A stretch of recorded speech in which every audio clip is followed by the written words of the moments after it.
وبطحنه طحنة ناعمة جدا.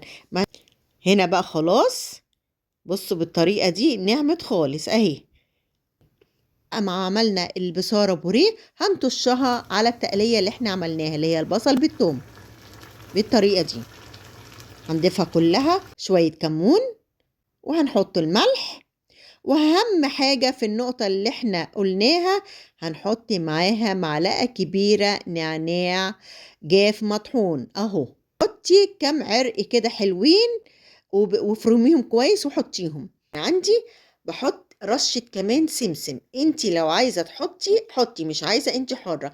السمسم بيدي شكل للطبق وطعم للبصارة. احلى وصفة بصارة من ايدك، وهتنفع في اخر الشهر لما الميزانية بتاعتنا تبتدي تخلص. هنعملها منها وجبة تبقى بالبروتين، وجبة سهلة جدا ومش هتاخد منك وقت، مش هتاخد اكتر من نص ساعة.